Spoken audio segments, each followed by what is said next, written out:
I don't know. Shemitah is located in the Torah in several places. Is that better? No, it's not. Shemitah is in several places in the Torah, right? It's in Parshat Mishpatim and it's in Parshat Bahar. There's another reference in Parshat Re'eh, but that's really more Shmitat Ksafim, the financial debts part. The formulation in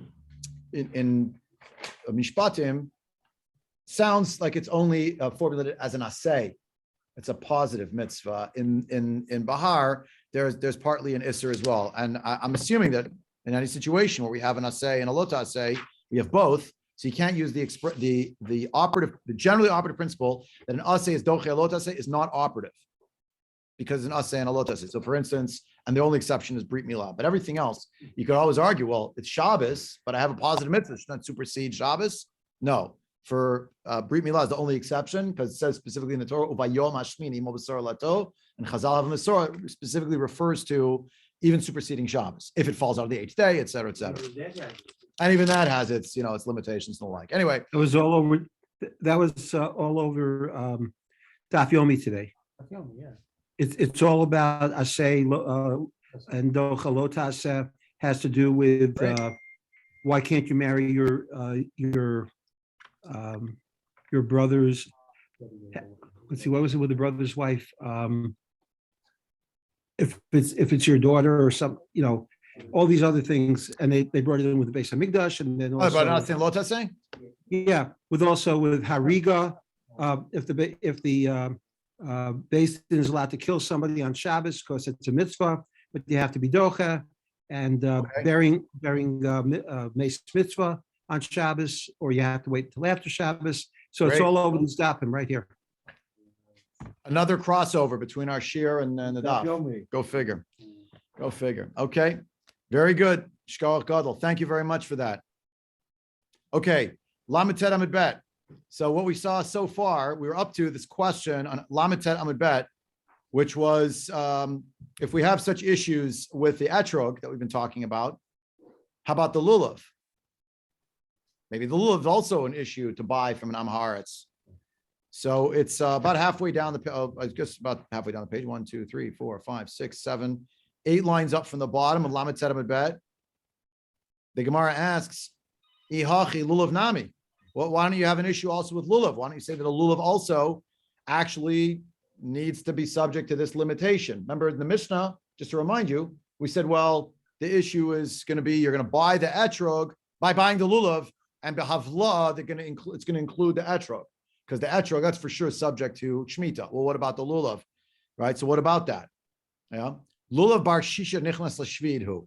So no, the lulav was not subject to this problem, was the first answer of the Gemara, which you can anticipate the next question already. But the point is, well, it grew in the 6th going into the 7th, right? The 15th of Tishrei in the year of Shemitah, they didn't harvest it. Even if they harvested it after Rosh Hashanah, it's definitely a tree. And we go according to Chanata when it comes to a tree, which means the blossoming of the fruit. That for sure happened on the tamar, on the date palm. That for sure happened before Rosh Hashanah. Yeah, it's like the planting just coming up now. It's around, so therefore it doesn't have the kedusha of Shemitah. And here, just to tell you the basic operative principle in terms of Shemitah for fruit, we go according to the Chanata, the year in which the blossoming of the fruit happened. There's a Rashi in Parshat Korach. Remember the story of the tzitz? Remember the Vaigmol Shkedim, etc. The Rashi there says that tzitz means that the flower, the perach, fell off, and now the first part of the fruit is starting to blossom. When that happens, that's called chanata. We generally assume that when it comes to trees in the field, that most of the growth is happening once that chanata transpires. It means that it got most of the water that it will need to keep growing the rest of the way. And therefore, we'll situate various halachas, the moment of chanata as determinative. When it comes to Shemitah, would be an example. There are other examples as well. We'll get into it in a couple of minutes. But that's the basic idea. So it's from the year before. So it's not going to have Kedusha. So the Gemara says, well, if that's true, right, you can anticipate the next, right? So, Ihachi Etrog Nami, Bat Shishita Nichnaset L'Shvit. You can all say the Etrog also grew before. Answers the Gemara, Etrog batar lakita azlinan. Etrog does not follow the usual rule for fruits from a tree, even though it definitely grows on a tree. It follows the rule, it seems, of vegetables, which go according to when they're picked, not according to when they started growing. When the season is to pick them. When you actually pick them. Oh. If you left it longer and you picked it whenever you picked it, so if it was ready, right? If it was ready 3 days before Rosh Hashanah and you waited until you made tshuva and you picked it, it belongs in that year. Okay. So is there an Indian also of Orla too? So the din of Orla is part of the whole. Okay, Orla is super complicated. Everybody knows the basic halacha of Orla. Yeah. For 3 years, the first 3 years of And the neta fruits on the ravai, tree, you can't eat it. right, and then- In the 4th year, neta ravai. That 4th year, you can eat it, but only in Yerushalayim. Yeah. The complicated part is how do you calculate the years? So the years go by when you planted it, the Rosh Hashanahs that come thereafter. So in other words, it goes year 1 and year 2. It goes by Rosh Hashanah. The question is, when you get to year 3, is it a full calendar cycle to the next Rosh Hashanah and that's it? Or is it to the next calendar cycle of Rosh Hashanah and then from there to Tu B'Shvat or Aleph Shvat, according to Beit Shammai? So there's a big question that comes up there. It's actually a machloket. It's the Gemara in Rosh Hashanah on, Yudalid. To try to understand, let's say you plant something 30 days or more before Rosh Hashanah. That's generally when planting happens. So 30 days or more before, then when you hit Rosh Hashanah, that was a year. Now you're into the next year. But if it's less than 30 days before Rosh Hashanah that you planted it, and there's a question, is it literally the planting? Is it when it takes root, etc.? But let's say less than 30 days, you put it in the ground. It's not going to take root. That's the assumption. These 30 days take root. Rosh Hashanah came. That's not good enough. You have to wait an entire year to the next Rosh Hashanah. That's going to be year 1. Then you get to year 2. And in year 3, that's the whole discussion. Is it to Rosh Hashanah? Is it go according to Tu B'Shvat? But let's say for purposes of generally for Trumot and Masrot, we generally go according to Tu B'Shvat. Mhm. And it has to do with how you can draw the circle around, proverbially the count of what you're going to use as your pool for what you're going to be tithing from. Mhm. Whatever had Chanata before Tu B'Shvat versus after Tu B'Shvat. That's the cutoff date for Trumot and Masrot. It's also the big discussion about, and that would be, by the way, for Maser. It's not just Maser, the tithe of the 10th, in terms of the number of like how many fruits you're going to take from total, but it also reflects whether it's a Maser Sheni or Maser Ani year. Remember, there's a 7-year cycle, an agricultural cycle. Yeah. So years 1, 2, 4, and 5 are Maser Sheni years. Years 3 and 6 are Maser Ani years.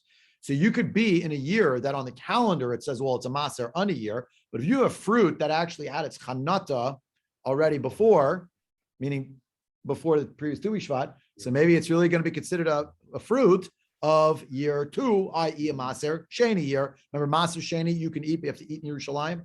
Remember? Right. And Maser Ani goes to the poor wherever you live, and vice versa, 3rd into the 4th year, etc. So when we talk about vegetables, we say, well, it goes not according to Chanata, but it goes according to Lakita when you pick stuff. So the Etrog, the Gemara says, well, it's Batar Lakita, and it's probable that you picked it after Rosh Hashanah, be ready for Sukkot. So no, that wouldn't work. So the Gemara says, it goes on to explain, V'ha bein Rabban Gamliel, bein Rabbi Eliezer, li'inyan shvit, Etrog Batar Chanata Azlinan. And in the Machloket, which we're about to learn, between Rabban Gamliel and Rabbi Eliezer, when it comes to Shemitah, Etrog follows Chanata. We see that they agree. So how could you have just claimed it follows Batar Lakita, which is vegetables, when it's clear that in the next Machlok we're about to learn, both of the Memrot of both of the Tanaim agree that Shemitah goes according to Chanata, not Lakita. So I think the Gemara affirm that. And now we'll get the sort of the we call on the witness to bring in now to hear the section. Where is it from? Gemara Rosh Hashanah. Etrog shaval le'ilim begimel drachim u'liyarak b'derech echad. The etrog is just like a regular tree in 3 ways, and it's like a vegetable in one particular way. Shaval le'ilim begimel drachim le'orla ul'ravai v'l'shvit. You heard it? Shvit? Yeah. Going to go according to Chanata for shvit. U'liyarak b'derech echad. When it comes to vegetables, It's going to be in one particular way, which is next page. Shebishad likitato isuro. Right? Unlike the if you look at Rashi, actually in the top, he has a good explanation of it. Rashi, very top over here. She'im chanat b'shana shniya. If it flowered in the blossom, the fruit started coming out in the second year. Shemasotel maser rishon umaser sheni. Venilkat bashlishit. But then you didn't pick it till the third year. Lishmita. Shemasotel maser rishon v'maser ani. Right. So in that case, mitaser kedin maser shlishit. You're going to do the maser at the time that you picked it, according to maser shlishi, meaning third year, meaning maser ani. The ilu sharilon, but other trees, not etrog. Shechantam on line 4 here in Rashi on Daf Mem. So the ilu sharilon shechantu perotein b'shnia v'nilkatu b'shlishi midasrin kedin shnia. Other fruits, trees, whatever it is, oranges, avocados, doesn't matter. They blossomed in the second year. You picked it in the third year. Still going to revert back to the second year because for all fruit trees, it's when the chanata happened. But vegetables, when the lakita happened. And here we have actually the line of Rabban Gamliel that actually says that when it comes to the etrog, it's just like the yerek in one way, which is it goes according to the lakita. But not for Maser, but not for Shemitah. Remember, because right before it just said, right? Etrog shavel ilan begimel drachim liyark b'derech echad shavel ilan begimel drachim laorlo l'revai v'lashvit. That's when we came for. That's a circle around that one, and it's like a vegetable in one way, which is that according to Lakita, that's how you determine what year of the etrog you're in. Now the narrow lines of let me finish Rashi. Narrow lines of Rashi. First of the narrow lines, ula inyan maser. When it comes to maser, hishvu etrog liyarek. The maser peroda ilan v'yirako derabanan. Umaser goren v'yekev deoraita. When it came to maser issues, Chachamim decided to push the etrog into the column with vegetables, because when it comes to maser of fruits and vegetables, unlike that which is associated with the threshing floor and the wine press, i.e., unlike grains and wheat, whatever it is, grains, and unlike wine, those two items are deoraita, but all other things are, the maser issues are all derabanan. Uvegoran v'yakev yafinim b'rosh Hashanah shemit aser achar Hashanah sheviu shlish it goes according to the year when a third of it has already grown, i.e., that's when the chanata happens, and that's when the third of it is grown. Mikarai, they derived it from the pasuk. When you gather in from your threshing floor and from your wine press. Did I get the pasuk right? Yeah, good. Yeah. Thank you. So they derived it mikarai from the pasuk. V'asmechu rabbanan maser divrei agoran v'yakev. And then the Chachamim made basically, it's no more than an asmachta. They attach it to a pasuk, but as a mnemonic device, as a derivative, not actually that it's sourced in the pasuk. What's in the pasuk? Goren and Yaakov. Wine, a threshing floor, wine press, grain and wine. Oil is also mixed in. There's another story. But when it comes to fruits and vegetables generally, they're the Rabbanan. There's an asmachta on this pasuk.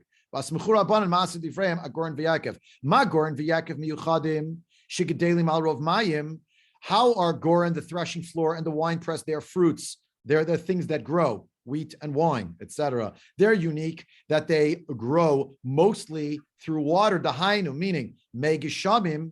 They mostly just subsist over rainwater. If you have a wheat field, you have a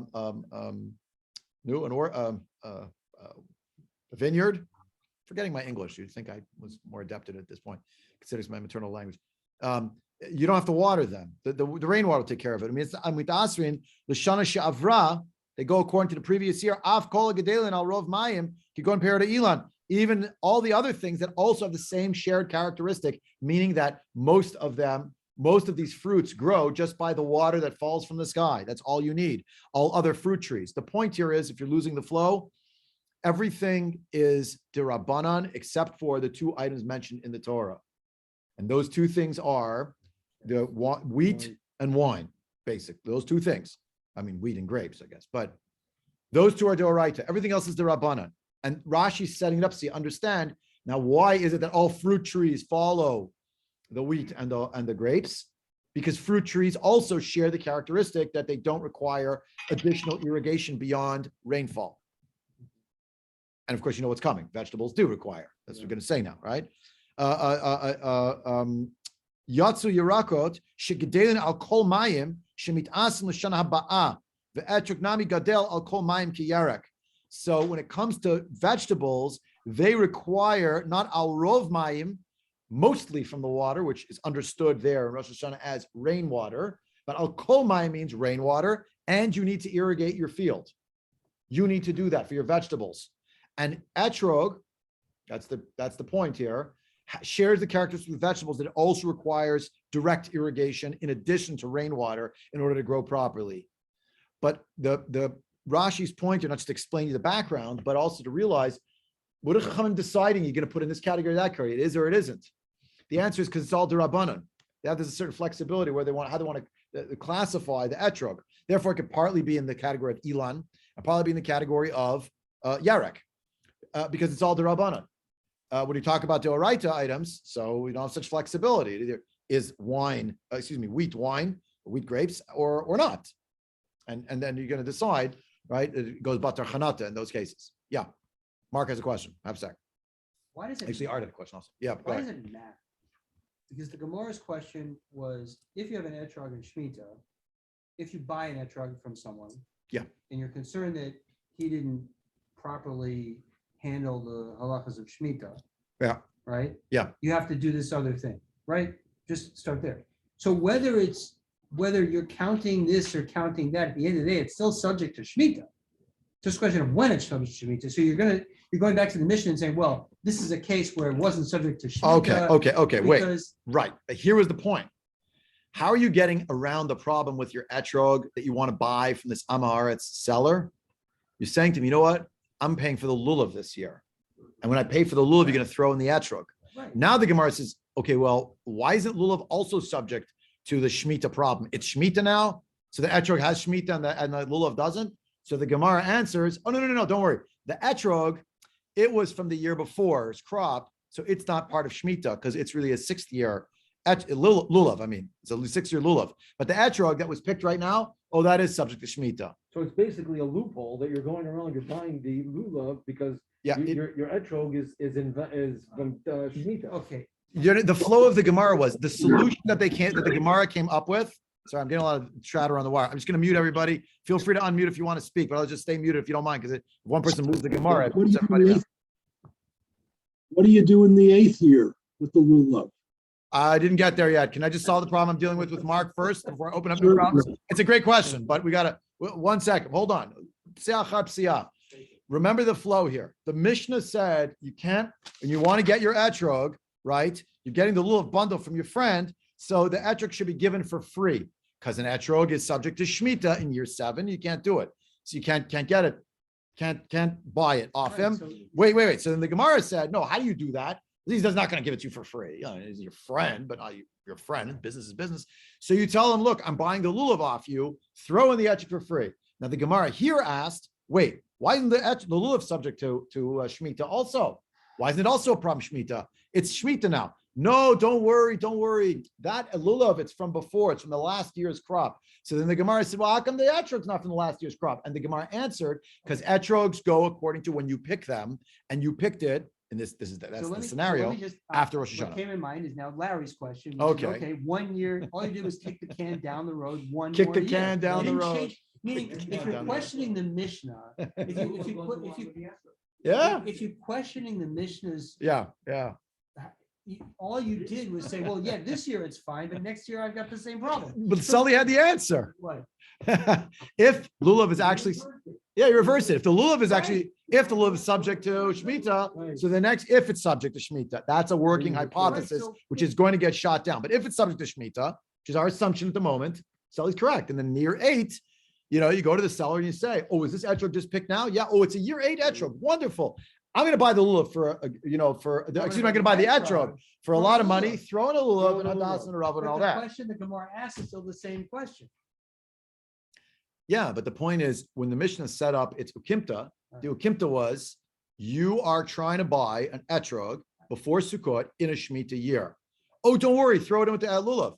Yeah, but in the lulav subject could also, no, the lulav's from the year before. So the etrog's from the year before. No, etrog and lulav are two different things. And that's what we're learning here, is that Rabbi, we only said Rabbi Gamliel, I want to do the other side. If you look at just line number 2, Rabbi Eliezer, line 2 on Daf Mem Mud Aleph, I got to take Art's question because he's waiting patiently. But line 2, Rabbi Eliezer Omer, etrog shavel ilin l'chol davar, right? L'chol davar who? There's no right? There's no free line. Yeah, according to Rabbi Eliezer, the etrog is going to be just like a tree for everything. Now, in both of these scenarios, Rabbi Gamliel and Rabbi Eliezer, they both agree that an etrog is just like a tree when it comes to Shemitah, i.e., they both agree, not like our Gemara just said, well, etrog goes bata lakita like a yerek, like a vegetable. No, according to these two opinions that we're quoting right here, it's kind of upsetting the etrog cart because it's the opposite. They're both agreeing that when it comes to Shemitah, the etrog follows like all other fruits from the year before. So now we're back to the original question. So then why on the year of Shemitah do we care if a guy wants to buy his etrog? Unless it's the 8th year and he's trying to buy now from the 7th year, in which case it would be a problem. In which case in the 8th year, you would buy the lulav and the etrog would be thrown in. In the 8th year, we're now in the 7th year, we're in Shemitah. Next year will be in the 8th year. And in the 8th year, we will need to go to our purveyors of fine daled minim near us and say, we're buying the lulav and not the etrog. In the Right? 8th year, you're buying the etrog. No? And the 8th, if you follow the idea that it's batu lakita. Yeah. But according to Rabbi Yez and Rabbi Gamliel, Paskin right here, Yeah, it's not the other way. so, right? They hold, That's but the you other see, way at least around. there's a machloket. That was the point. Right. That's, Right. it's I followed very the other Art. confusing. No, you're not. It's very confusing. Give me 1 minute. Art was waiting patiently and we were so excited for answered it. Okay. Larry, do you still have a question or can I go to Francie? Francie, I know he's still muted. I don't know. He's still muted. Go. I missed something someplace in the sense of that the lulav is thrown in there in the category of a fruit bearing. You know, we said all fruits and vegetables are Subject to this. Yeah. subject to, yeah. to Shemitah year. Why would you think a lulav is or isn't? It's a tree. It's wood. It's a palm tree. It's We're not a good? It's not a fruit bearing tree, Oh, is it? I mean, correct me if I'm wrong. No. have dates? So I mean, you're The talking. date palm? You're Have dates? talking, at least tonight. As dates? It is. Oh, but this is actually going to Okay, be, I didn't miss something. no, this is our sugya Okay, coming up. okay. Let's see again. What is a lulav? Is it, and that's going to be the next, about to be the next line of attack. And you'll see right now, line 3 in the Gemara, the Amar, ki hai Tana, the Tanya, because they spoke it like the Tana who said, Amar Rabbi Yossi of Tulmos, Heid mishum chamisha zekenim, etrog achar lakita, lemaser. So lemaser, but not for shvit. It doesn't go according to lakita. It goes according to chanata, based on Avtulmos' statement. Rav Yossi says, he quotes that Avtulmos testified in the name of 5 chachamim, the etrog follows lakita for maser. But what about for shvit? According to this memra, no, not for shvit, just for maser. And shvit, for shvit, which is shmita, another word for shmita, shvit, because it's 7th year, that goes according to like all other fruit trees. The Rabbanim got together, they made a big vote in Usha. The Sanhedrin was in all sorts of places, 10 places on the way out in exile. The first exile was in Yerushalayim, just off of the Har HaBayit and in Yerushalayim itself. But then it was Yavne, a very famous one, Tzipori, Usha, Tiveria, the last one, the bunch. They went back and forth a few places. So in Usha, they got together and they said, V'amru, Bein Lamaser, and here's the underlined line, sort of like highlight, not literally, but figuratively in Gemara, Bein L'Shvit, whether, it's in Usha, they said, both for Maser and for Shvit. The Gemara said, recoils, Shvit Mandikar Shmei, who mentioned Shvit in this conversation? In other words, to, again, the flow, Rabbi Yossi said, Avtulmos said in the name of 5 chachamim, that actually the etrog follows picking for Maser. And then the Chachamim got together in Usha and they said, for Maser and for Shemitah, it goes like a yarek, it goes like a vegetable. So the Gemara asked, who's even talking about Shvit now? The Gemara answers, Chasurim Michsara. There's a part of this quotation that is missing. Here's how you should learn it.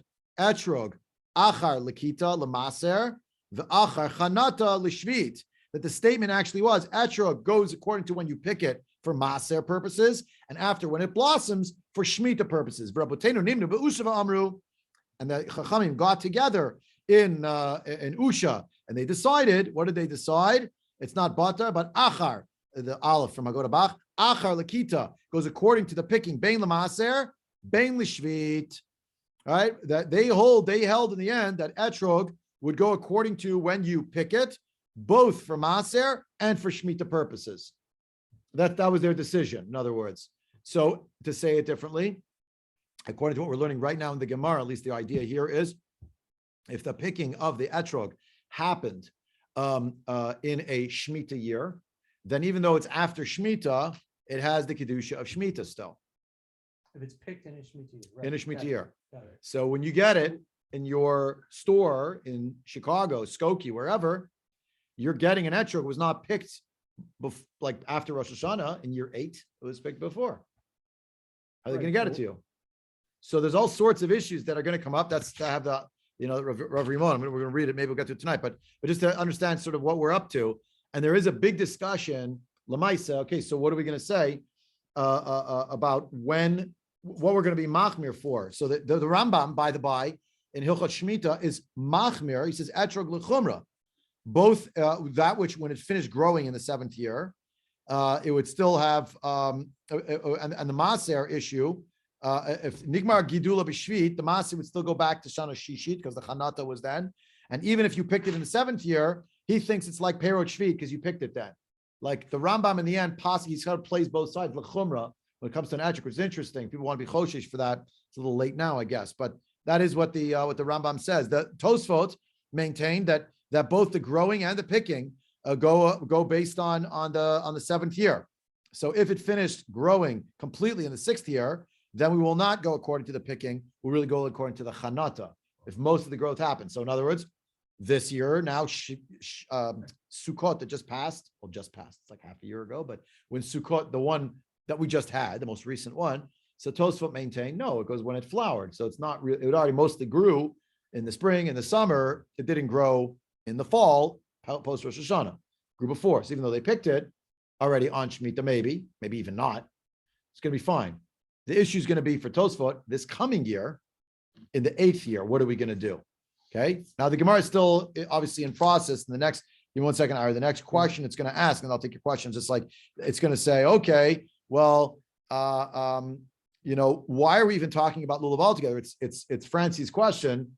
Why are we assuming that a lulav is subject to Shemitah altogether? An oak tree is not subject to Shemitah. No. It isn't fruit. So the payrote of it, you still can't work the land, by the way. But it is an eighth.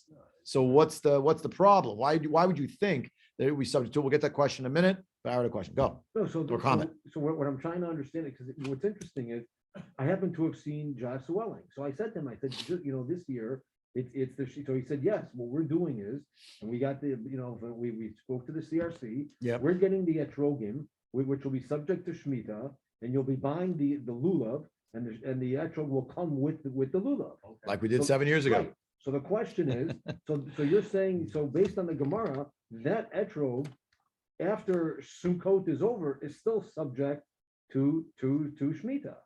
Yes, right? it is. So then you can't, so then. Well, okay, we'll get there. We want Okay. to do the halachas now, or you want to do more Gemara? No. We have to decide. I mean, it's up to you. I don't mind. I can take it. We do halachas with the Gemara. Go, fight with the Gemara. Divide in the Gemara a little more. Tomorrow. Okay, I said Gemara. Gemara. Tomorrow's here. Yeah. It is, but once we're here, It's not you got to know some even- practically. No. How's it going to go? You know what I'm Tomorrow's saying? here. Okay, because what Rav Rimon does, Kedarka I'm okay with Bakodesh. commercials, but let's. What? I'm okay with commercials. Yeah, I got it. Let's go back. Let's go back. Gemara's Let's go back. So the Gemara, we're back in the Gemara after that little superscript aleph, which is from the Goda Bach. So it's Acher Lakita, Bein Lamas Bein Street. All right. So the Gemara now says, Tamad the lulav bar shishit anichnas shvitu, hadashvit kadosh, amai. So the Gemara says, well, based on what we're saying, the lulav going into the 6th, from the 6th going into the 7th, it'll be fine because it's a lulav tree and it's from before. But the one that grew on Shvit, that grew on Shemitah, those date palms, they're going to be kadosh. The Gemara asks, amai, why should that be true? Eitz in ba'almahu. It's just a branch, right? So like Really? What difference does it make? Yeah, it's just a piece of wood. Yeah. If you look at Rashi, Rashi on Talmud the Lulav Bar Shishit, mine it's right into the Torah Or, but may not be for you, but Talmud the Lulav Bar Shishit Kushahi. That's a question. Klomar, Le'el Amar, earlier it said, Dahainu Talmud the Lulav Nikach Mishum the Bar Shishitu. Hashvi to Aser. So but earlier we said, oh, don't worry, the Lulav we're taking from the 6th year that grew on the 6th year, so then you could use it on the 7th. But if it grew on the 7th, so it'll be forbidden. But afkaminish shalulav shvit kedushat shvit noig behu shal likach b'demeyan chaluk v'talit. So for the kedushat shvit of a lulav would be the same thing. If it was a 7th year grown lulav, and when you buy it, even if it's the 8th year, so then you couldn't get a garment from that money, because a garment is not something perishable that you'll use in the year. Remember, it has to be something consumable that you buy with the money. So the Gemara says, well, isn't it eitzim ba'amahu? Be'eitzim ain't mishum kedushat shvit. Back in the Gemara, trees generally do not have kedusha to them. Again, there's still prohibition what you can do in the field for them, but it doesn't have kedusha itself. So Detanya, it's not a Detanya, but Detanya, it's a Braita. Ale kanim v'ale gefanim. If you have leaves from reeds or different reeds, v'ale gefanim means also it's like grape leaves of some sort. So shegavavan lechuba. You took them and you Rashi shegavavan means shekinsan leotzran. You put them in a storehouse basically. Lechuba lashon mechabe, like you're hiding them away, you're storing them. So you put it there. So al pnei hasadeh, it was out in the field. So now here's the question. This is actually taken from the Gemara Bava Kama Mishnah, and I think it's based on the Mishnah in Shvit. I don't remember that off by heart, but I think so. But basically says like, okay, now it all depends when you took these things out of the field, these leaves, why you took them. Liktan la'achila, if you took them for food, not for you, but as Rashi handily points out, l'machal behema. If you took it as animal feed, then it's food, then it has kedushat shvit. Yesh mishum kedusha kushat shvit. Liktan la'etzim, but if you took them for the purpose of wood, so ein behem mishum kedushat shvit. It does not have the sanctity of kedushat shvit. So lulav is eitzim, so eitzim is wood, so it shouldn't have kedushat shvit because you obviously took it for the purpose of it being wood. Oh no. Shiny hatam, no, that's different. It's a different case. It's a different case when you took the wood. The wood we're talking about here, liktan la'etzim means you took them, Rashi says, in order to burn them. But not just to burn them, but to burn them in order to make coals out of them so that you could bake things with the coals. So Rashi, that exact example will be instructive. I'll tell you the Ritva in a minute, but Shani Hatam, the Amar Kra, the Pasuk says, Lachem le'ochla. It has to be for you, for the purpose of eating. Lachem dumya de la'ochla. The for you function has to be for just like eating. Mi shahana'ato u'biuro shaveh yatsu eitzim shanatan achar bi'uran. Something that's subject to Shemitah is something where the enjoyment you derive from it and its consumption, its destruction, it's being consumed, removed from the world in some way, they're happening in tandem.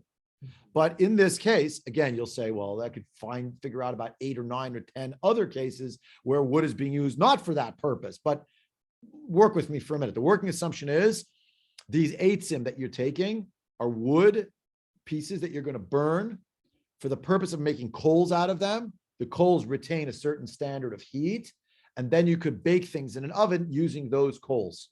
So you're not going to get the enjoyment at the moment of the burning. You're going to get the enjoyment once they turn into coals. That's the working assumption of the Gemara. I know there's a lot of holes in this thing, but that's the working assumption. Look at Rashi, Shani Hatam.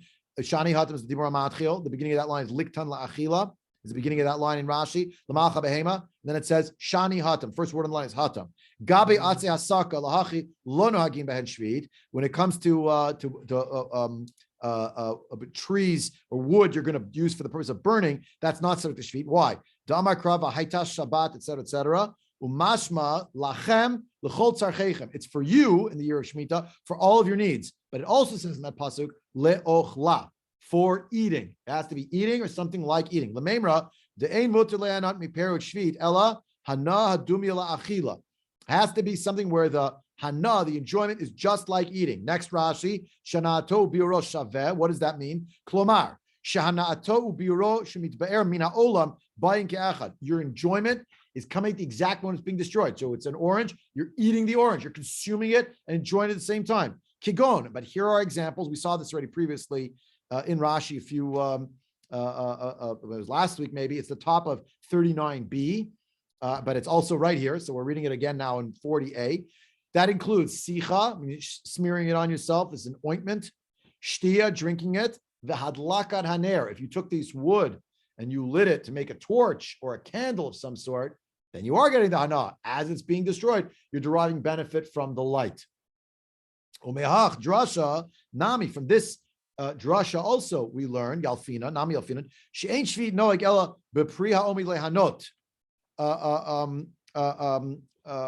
The hanaot halal, excuse me. It's only from a fruit that is standing and ready for these pleasures, for these enjoyments, right? The hachinami midrash kra v'haita shabbat haaretz noheget b'mashil lachem laochla shanato domeh laachla. It has to be for you to enjoy in the manner that the enjoyment is just like eating's enjoyment, which is as you're eating it, you taste it as it goes down. Yatsu ase asaka shanatan achabiran Rashi, third to last line in the narrow lines. Mishanasu gechalim ofin bahen. When they become coals, you bake with them. Aval lulav. But when it comes to the lulav, ikar hana'ato lechabed et habayit.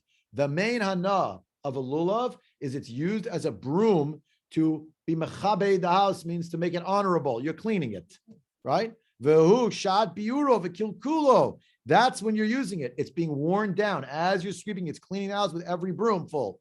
V'dami lanad achila ba'ale kanim ugefanim the kaimi lahachi ulachi hilkach batam achshava azli. So when it comes to these, it's just like the hana of eating.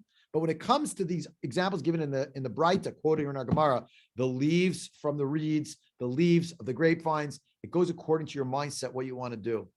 Now you should ask, and I'm sure you already did ask, do you know of anybody today who in their house, they have like a stack of lulavs tied up and they're using it to broom in the floor? And if you don't have that, then what's the function of the lulav? It doesn't have a function that is subject to its hana'ah and its biur happening at the same time.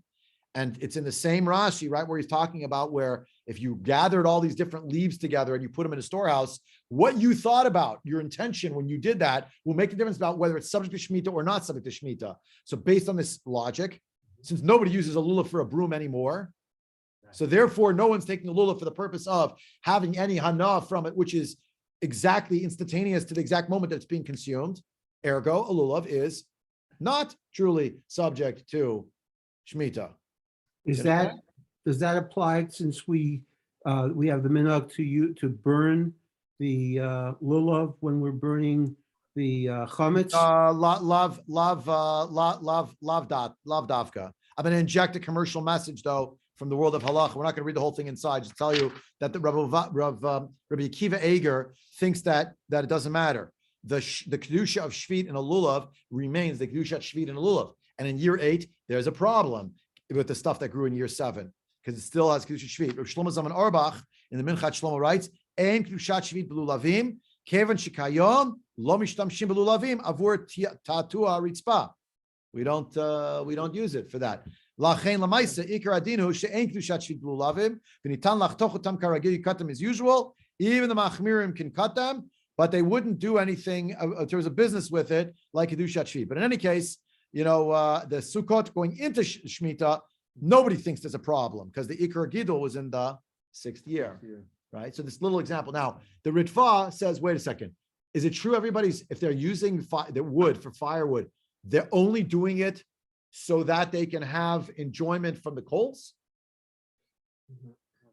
Couldn't you derive a situation? He says, he gives the example. What about cooking? So for cooking on a wood fire is just fine. You don't need the evenness of the baking. You just take wood, you fire it up, you put the pot, and she says, you're right. Except that the Ritva writes, the hana is not till you eat the food. It's a step along the way. As opposed to when you light the candle or the torch, the light that's emitted is giving you the hana immediately. The real place, which is the machloka, which can't get to tonight, is what if you have a nice fireplace for warmth and you like the wood fire and it's warming you? So maybe that's good enough. Judah had a question. I think maybe Ronnie or maybe not. But Judah, go. No, Judah, please unmute. Unmute. תנסה שוב, אנחנו לא שומעים אותך. Okay, go. בסדר. What if you use those עצים that you cut for סכך? Also, so the You get eighteen, hana from that, no? do you get hana from that? Well, it's no more and no less hana than when you're shaking a lulav, is it? No, if it's schach, it's not being consumed. I didn't hear you. Say again. Schach, it's not being consumed. Right, it's not being consumed. Right, that's right. That's true. That's true. When it gives shade, it's not being consumed. It has to be the hana and the beer have to be at exactly the same time. Burning a korban? Burning for a korban? Burning for a korban, that also ends up being coals, though. I mean, they put the wood, but then the wood sort of becomes coals, and yeah. But the general principle is here, right? Is the point? And the Gemara goes and say, Amarava stam eitzim. We're talking about general eitzim. Oh, sorry, I skipped a line. I'm sorry. I went too fast, too far. Right? In the Gemara, we said in the Gemara was, well, it depends why you're picking it. Right? If you're gathering these kind of leaves, if it's for the animals to eat, that's kedushat shvit. If it's for burning, if it's for eitzim, so that's not going to have kedushat shvit. No. For kedushat shvit, of course, it'll be kedushat shvit in any case where the hana and the beer are at the same time. But if you're using it to make gechalim, it's not going to be. The Gemara says, "Va'ika eitzim the mishchan da'anatim beer on shavet." What about the candle, the torch, basically an eitz shemen, oil, olive wood? When you burn olive wood, it burns the oil that's seeped into the wood, and that's going to create light. So that should be good enough. Yes, another birut shava, amarava. So no, we're talking here about stam eitzim. We didn't specify that it was the eitzim, the mishchan that you're going to use for the light. The mishchan, like mashuach, they're anointed, they're soaked oil. So no, stam eitzim lahasaka ein omdin, right? The eitzim lahasaka tanaihi. The Mishnah already discusses that eitzim are generally considered for the purpose of burning it to make these coals. The Tanya ein mosim perit shvit lola misra v'lichvusa Rabbi Yossi Omer mosrin. And now we're into another brayta, which I just looked at my watch, and I have the girls' bat mitzvah group's coming over in 15 minutes, so we're gonna have to stop now. But it was nice learning. Sorry, it's a tight window tonight. God willing, if all goes well, which is always a big if, next week, just to be mindful, when Mariv ends, the Shir starts. So next week's 50, 55, I don't know.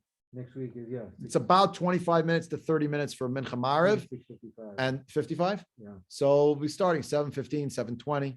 If anyone wants to come on, if you don't want to come in person, that's totally fine. And we'll make another plan already for what's going to be after Pesach, when we have to just flip to before Mincha. It makes no sense. Okay, that's all I have time for tonight. Laila Tov, thanks for coming. We'll continue with the Gemara next time at this bright to hear about the Krisa and the Mishra. Okay.